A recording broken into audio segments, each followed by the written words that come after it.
Caitlin Clark recently named Time Magazine's Athlete of the Year and quoted in the article addressing her privilege as a white person.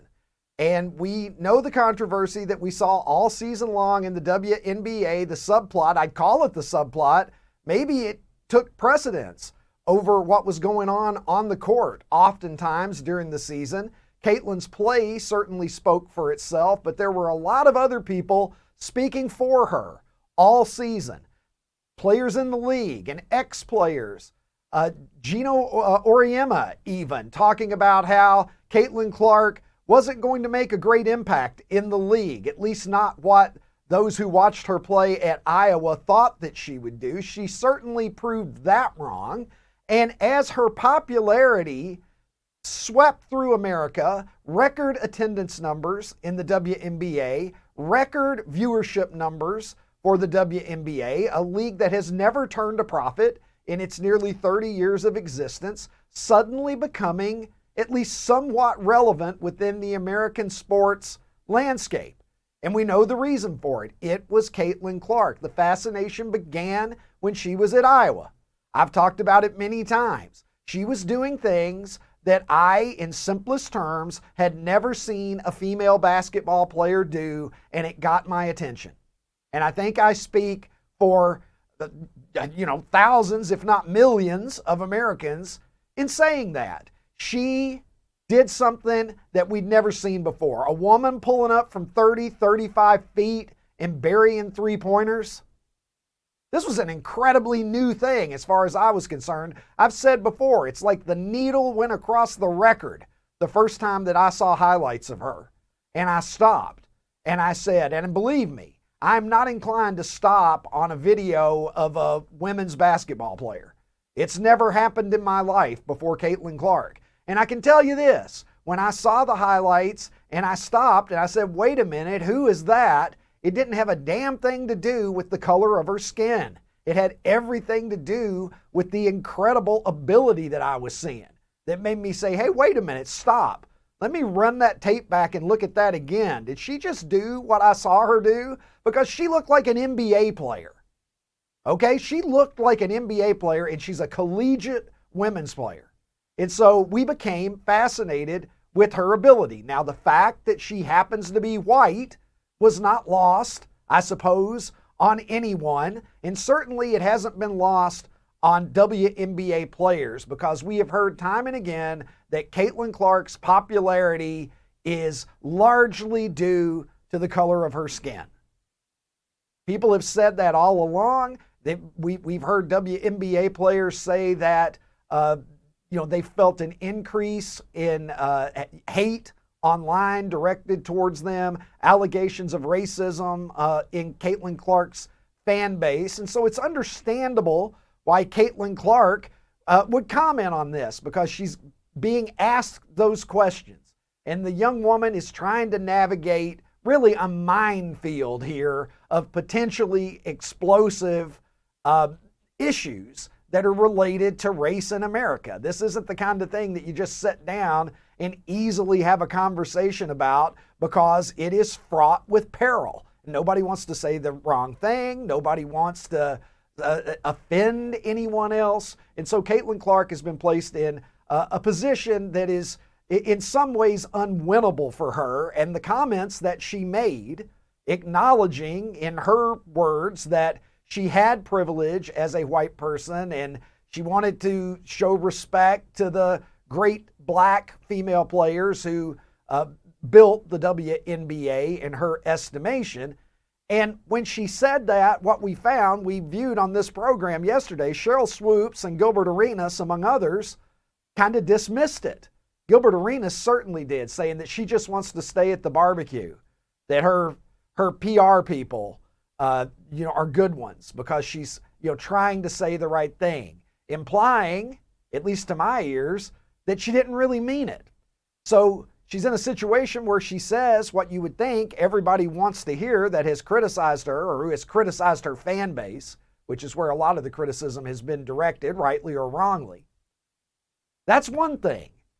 But when Caitlin Clark said privilege, people who have been on her side up until now started to maybe look at her sideways a little bit. Megyn Kelly saying that, basically it's a bad look for Caitlin Clark, that she's condescending, fake, shouldn't have done it.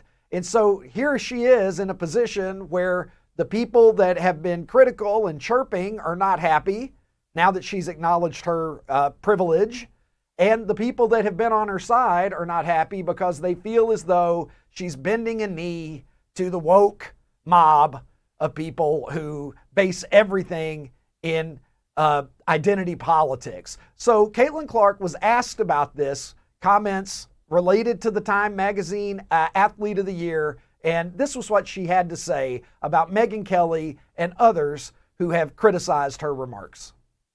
I feel like I always have had really good perspective on everything that's kind of happened in my life, whether that's been good, whether that's been bad. And then obviously coming to the WNBA, like I've said, I feel like I've earned every single thing that's happened to me over the course of my career. But also, I grew up a fan of this league from a very young age. Like, my favorite player was Maya Moore. Like, I know what this league was about.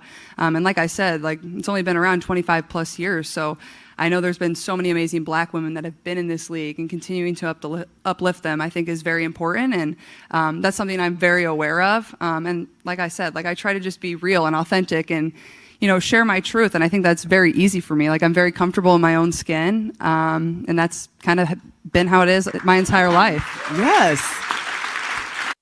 So here Caitlin Clark is now in this situation where there really is no way that she's going to be able to please everyone.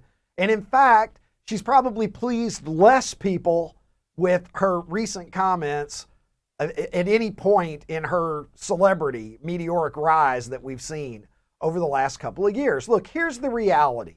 When I look at the NBA, it seems to me that the great black players in the NBA get their due and everybody loves and respects them. Whether we're talking about Steph Curry, whether we're talking about Giannis, whether we're talking about Jason Tatum, whether we're talking about, you name who it is. Going back, I mean, we can just start rattling them off. Shaq, Kobe, Michael Jordan, Magic Johnson. The list goes on and on. David Robinson, Hakeem Olajuwon. Artis Gilmore was on this program yesterday. The NBA has been full of great black players for decades, and they're extremely popular. Extremely popular. I got a Magic Johnson autographed jersey hanging on my wall at home. I've got a George Gervin autographed basketball on display in my home. There's no problem with the popularity of black players in the NBA.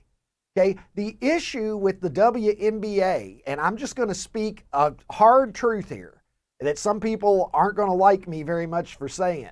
The problem with the WNBA's lack of popularity for 30 years has nothing to do with the fact that the majority of the great players in the WNBA historically have been black, and it has everything to do with the fact that people don't want to watch women play basketball. Period. They can't dunk. I mean, I know occasionally they can dunk, but they don't dunk like men do. If you were having a dunk contest, the best dunk I've ever seen a woman do would be a 1 out of 10 in the slam dunk contest. And I say that as a guy who can't dunk. So shout out and respect to every woman who can get up there and throw one down, because this, gravitationally challenged man that I am, I've never been able to do it. But that doesn't make it great TV.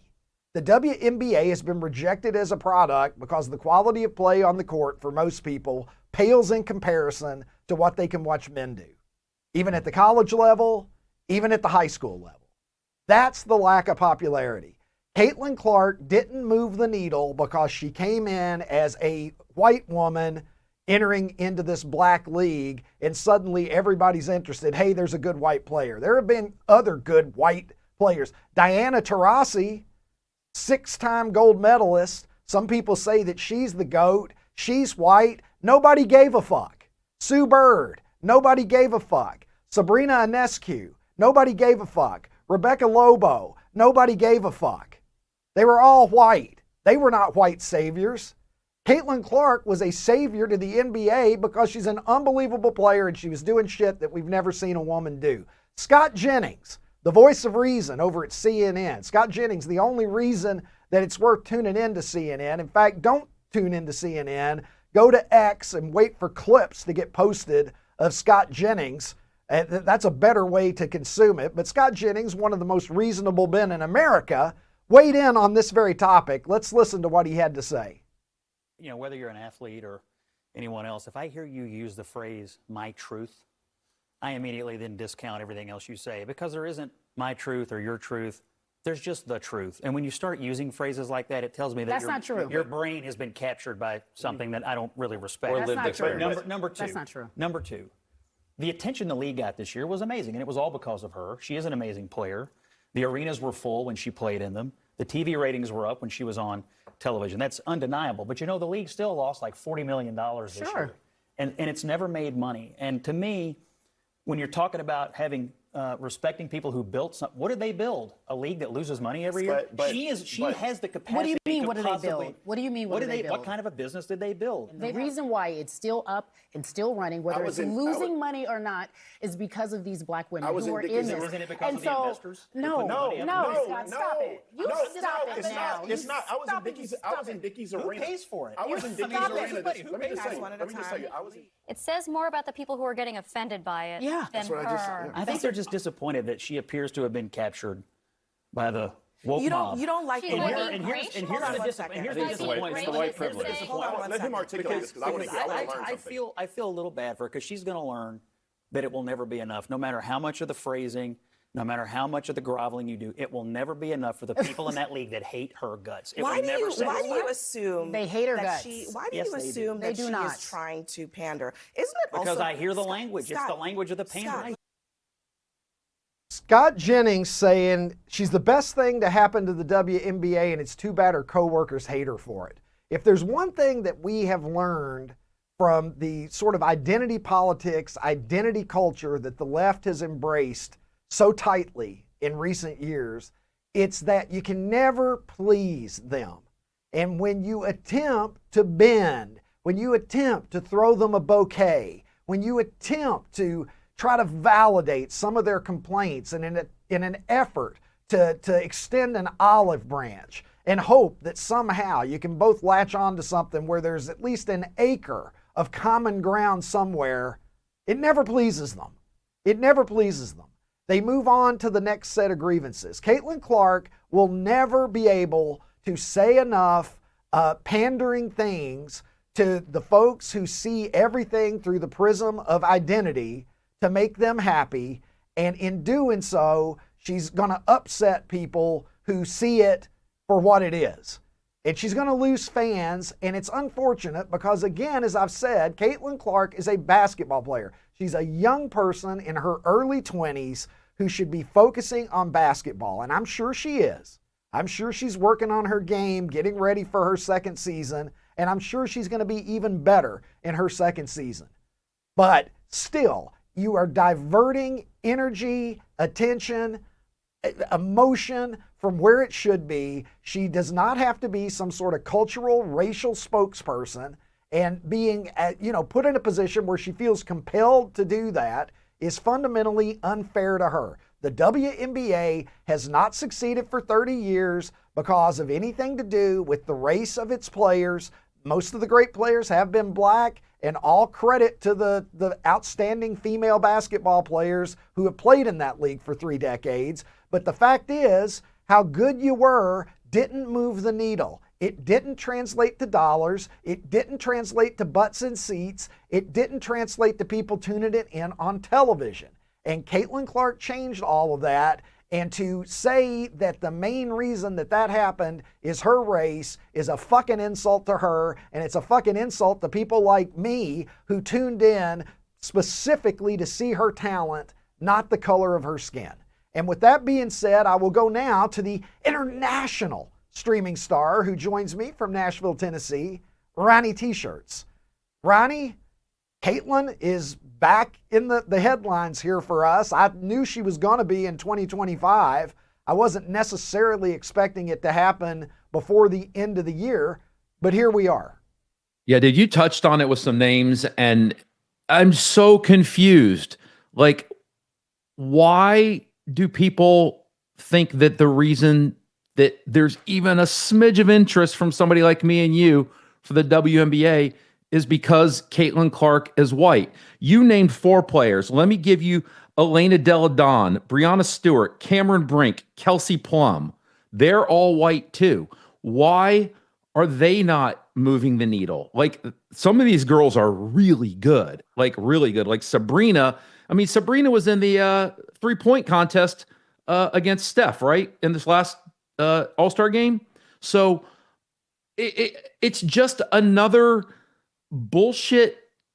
We have a narrative and we've got to move this narrative. And so we're just going to say, it's because she's white. It's not because she's white. It's because she's good. Dude, do you remember the first time you saw Michael Vick play quarterback for Virginia Tech? Holy crap, dude. It was like nothing I'd ever seen before at quarterback. I was mesmerized. I couldn't stop watching it. About four years ago, I had basically sworn off college basketball. And then this kid started playing for Duke, Zion Williamson. I'd never seen a dude that big move that way before. I watched almost every Duke basketball game. Like, I'm not looking at the color of their skin. I'm looking at, oh my God, I've never seen that before. And that's all we're seeing from Caitlin Clark. So why this she's white bullshit? It makes no sense to me when there's a whole, you talk about a disservice. It's a disservice to the 8 players that we named. Like, they're really good. And so why didn't they get behind? Why didn't America get behind them? They weren't good enough. They were good for women's basketball. And again, I know I sound like an asshole to some people right now, but I'm just saying the truth. Right, Ron? No, my point is, if it was because... It was on a whole other level. It's because if we were watching because they were white, then we would have watched because of them, because they were good basketball players and they're white. So then based off of their logic, I should have been watching back in, I don't know, 2014 when Elena Delle Donne was playing. That's not why. It's because Caitlin Clark is... And why is it limited to women's basketball? I don't think anybody would suggest that this is happening with men's basketball. The NBA, which is actually profitable, which is actually a sustainable business model without charity being subsidized by someone else, that league is predominantly black, has been for years and years and years, and people consume it. And I'm not a huge fan of the modern style of game, but I could sit here and rattle off dozens and dozens of black male basketball players that have entertained me and that I respect and that I love to watch the highlights. I mean, we could just start going through the Dream Team. We could start going through the 1980s and reciting the Western Conference and Eastern Conference teams. And it's going to be full of outstanding black players that fans have obviously willingly accepted and loved. So why is the racism only going to kick in because someone is female? It just doesn't pass the logic test, Ron. No. Ricky, racism... Racism wasn't what they're saying. I don't even know how to say this. I'm so flustered right now. In the 80s and the 90s and the early 2000s, it didn't seem like there was a big problem with racism. I mean, for God's sake, Gatorade said that we should all be like Mike, right? They did a whole huge marketing campaign. I want to be like Mike. And now it's like this, like all of a sudden, in the last, I don't know, tell me, was it 10 years? It's like everything has to be racist. It's the woke mind virus. And it gained a lot of steam after Charlottesville with the Very Fine People hoax. They put Donald Trump out there saying something that if that was all he said, and if he had meant what they have portrayed him to say and made that the totality of his statement, it would be an absolutely awful thing. But it's not what he said. And so, but we have seen this demand for a certain amount of demand for racism. And I would argue to you that that demand from the left has exceeded the supply. Look, I totally, Oh, yeah. 1000% condemn all racism. When I was a little boy growing up in Kentucky, my mama told me, you judge people on who they are as a person and their character. She listened to Dr. King, a little white woman, little God-fearing Southern Baptist white woman from Kentucky, and I'm grateful. My hero from the time that I was 6 years old, I lost my dad when I was 5, as you know, Ron. Yep. And my hero, I looked up harder to male role models probably than the average person. And you know who my 2 big male role models were when I was a little kid? Reggie Jackson and Muhammad Ali. Okay? Those were my 2 biggest heroes when I was a kid. I had pictures of them up, all plastered all over my bedroom wall.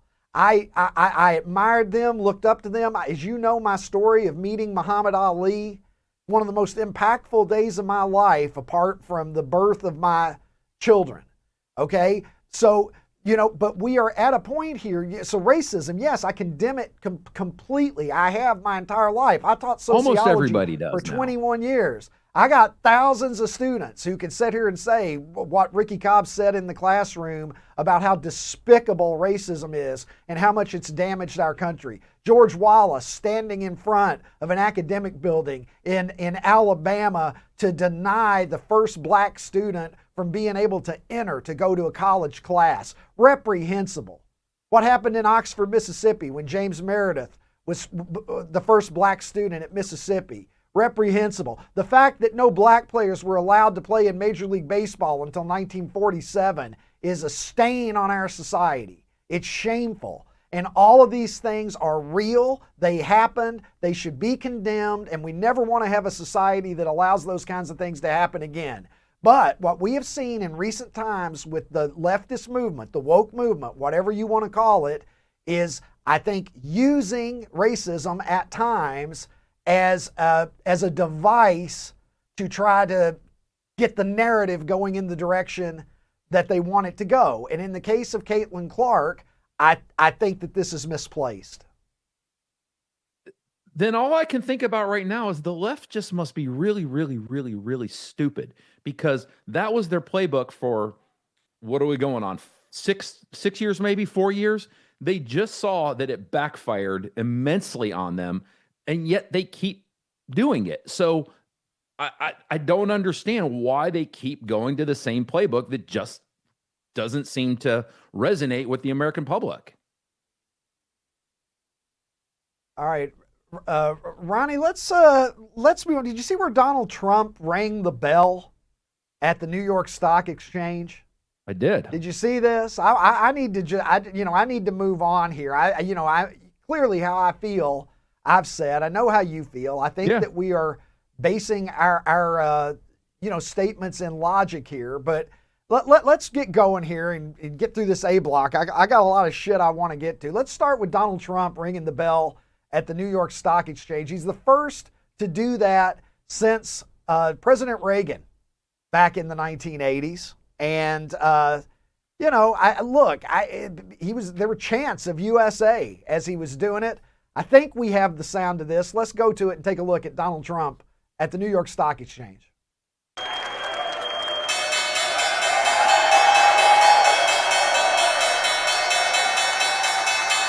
So there you are, Ron. Look, it's a little bit of a, remember when Biden was talking about shrinkflation?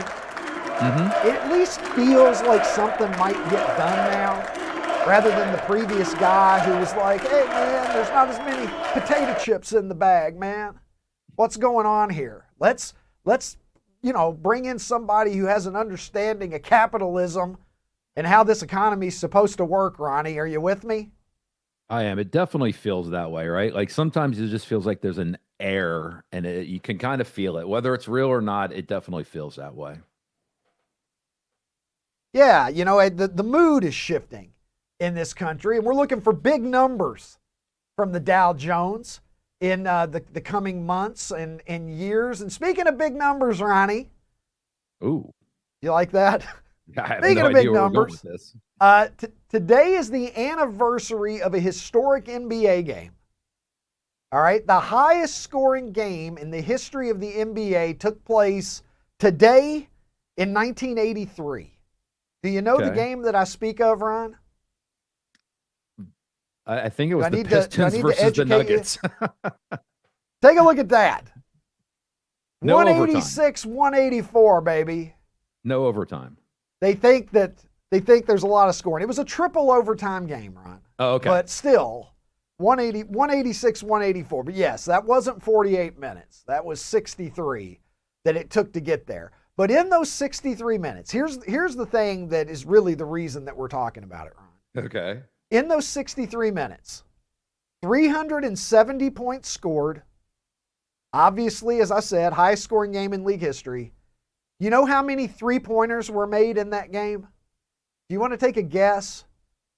How many 6. made three-pointers? I don't know how many were attempted, but I know 6. how many they hit. 6. Combined between both teams. 6. Lower. That was close. Oh. 2. 3. 2? There were 2. Yeah, 2. 2 and they were probably three-pointers. they were probably Now, like end of quarter heaves. Yeah, somebody hit a 68-footer off a rebound, Rod, because that was the only time that they even thought about it. Isn't it astonishing? At that point in time, we were 4 years into the three-point shot being in the NBA. They just didn't see it that way at the time. Now, this made me think of a Clay Travis tweet that I believe we have that we can put up here. Clay talking about how the NBA Cup is, as I've talked about many times, Ron, the most prestigious sporting competition in perhaps the entire world, Ron. You've got the Olympics, you've got the World Cup, you've got the Super Bowl, all pale in comparison to the NBA Cup, the mid-season classic. But take a look at this. Clay Travis says NBA ratings are down 48% since 2012, down 28% this year alone on ESPN. And Clay saying that it's a total disaster. Now, as I've said many times, right? I don't consume a lot of the NBA these days. And the reason, I have stated it many, many times, anybody who watches this program or follows Super 70 Sports probably knows what I'm about to say. We just gave it a little foreshadowing there with the 186, 184 game with 2 3-pointers. All right, there's too many goddamn 3-pointers. It's guys running up and down the court, jacking up 25-footers all game, and I don't find it to be a particularly compelling brand of basketball. I think we have a graphic here, a tweet from somebody the other day. Can we throw that up, Jared? Take a look at this. Why are NBA ratings low, says Brick Center. And you've got the Celtics 17 of 56 from 3.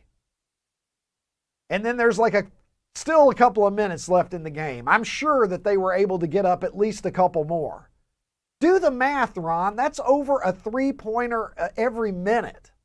And if you look at a lot of these NBA box scores, we're getting to the point where virtually half of the shots that get attempted in the NBA are behind the 3-point line now. And if you'll recall, when the great Bob Ryan was on this program a few weeks ago, he talked about how the 3-point shot originally was a gimmick.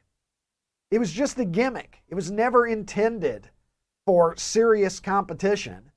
And the ABA adopted it in the late 1960s. Of course, the ABA did a lot of stuff that the NBA has later, kind of latched onto, the slam dunk contest, that red, white, and blue ball that the ABA had that you see as the money ball and 3-point contest now. But the ABA was trying stuff because they were trying to go up against the NBA, and that was a very difficult proposition. So the 3-point shot now has perverted the game of basketball, Ron, and I just find it unwatchable now. I don't know if it's even just the 3-pointer. I've had this conversation with other people before, and correct me if I'm wrong. Tell me I'm wrong. You have no problem telling me when you think I'm wrong. When I watch basketball, every game just seems the same to me. You bring the ball up, you look for somebody that's open, you shoot the ball. It's just the same thing over and over and over and over and over again. And maybe it's my simple mind, I just get bored by it. When I think about football, I have no idea, unless it's, 3rd and 8, I know that they're going to pass. But I have no idea in football what the next play is going to be and how it's going to play out.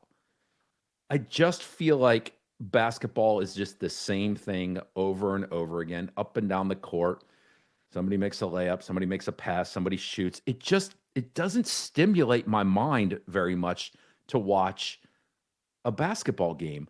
And I don't like baseball because it's so slow, but the people that do like baseball, I understand why, because you do not know pitch to pitch what the result is going to be.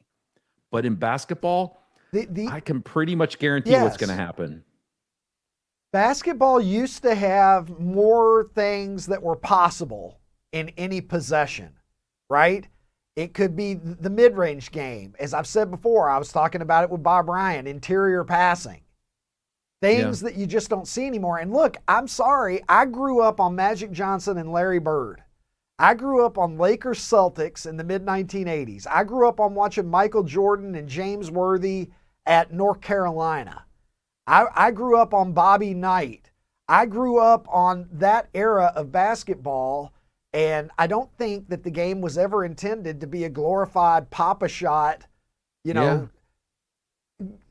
exercise. It's boring, and everything now, it's like if you take any shot, basically the only shots that are considered to be high value are, inside 5 feet and outside 23 feet.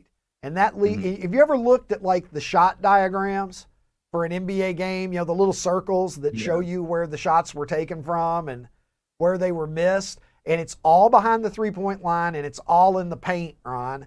And I'll tell you, the only time that I want to be in the paint, Ronnie T-shirts, transition time, is when I go to this men's room. Yes. I'm at the age where I do my best work in the paint, at least if I'm in the facilities, Ronnie. I don't think I would want to attempt a corner 3 on that urinal at this juncture in my life. I mean, do you want me to ask you about your stream? I'm not going to. My stream, look, this is all for the purposes of comedy. I would like the public to know that my stream is just fine. Thank you. Just fine. It might not be what it was when I was 21. 21, I was just putting it up from the logo. I was like Caitlin Clark. Ricky Cobb on the break, pulls up, yes! I don't know that I can do that now. At least not as easily as I used to be able to. You can go to Google and look up what a long-range urinator I used to be. No, you can't. But you can go to Google and search for other things. And Ronnie, I have the 5 most searched people on Google this year. Let's take a look at the graphic. I don't know if I can remember them off the top of my head. Actually, I think I can. The most searched figure, according to Google, in 2024, Donald J. Trump. Number 2 on that list was Kate. What's her title now? Is she the Duchess of some shit? Yeah.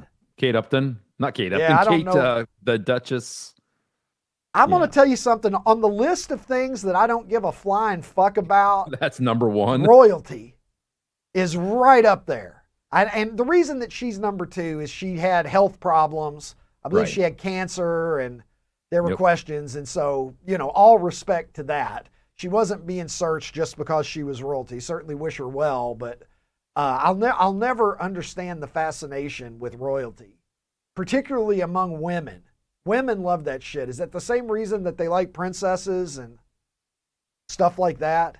But I don't get it. We didn't beat them like a drum in the Revolutionary War to give a shit about their royalty. Did we? I want to hear about George Washington. Number 3, Kamala Harris. She did even worse. She did even worse by this metric than she did in the election, Ron, finishing 3rd. And then Aman Khalif, the boxer who plowed through the Olympic Games like Mike Tyson with issues hanging over that of the chromosomal makeup that this individual has, finished fourth. And then Joe Biden finished fifth, which he probably would be really excited about if he was at himself enough to understand that it happened. Ron. Do we have graphics for Ricky Cobb's 5 most searched figurines on eBay? Oh my God. See, this is the thing. This figurine narrative is getting out of control. Like, I don't own that many like how many figurines do I own? I got like 7 or 8 wrestlers, WWE guys that are on my desk. They're great decoration, Ron. I own maybe like 3 or 4 bobbleheads. I own Oscar Goldman. That's it. It's under 20, Ron. I'm not from like 7 Steve to Carell under and the 20 like 40-year-old that. Virgin. It's under 20. You're allowed up to 20 figurines before you're a nerd, aren't you? They're all sports related, doesn't that? Except for Oscar Goldman. And the wrestlers. But otherwise, they're all sports figures. You know what I'm thinking about doing? I'm thinking about setting up a P.O. box and having all your fans just send you figurines, and then every once in a while I'll go collect them and ship them up to your house. You like that idea, don't you? That's not a bad idea.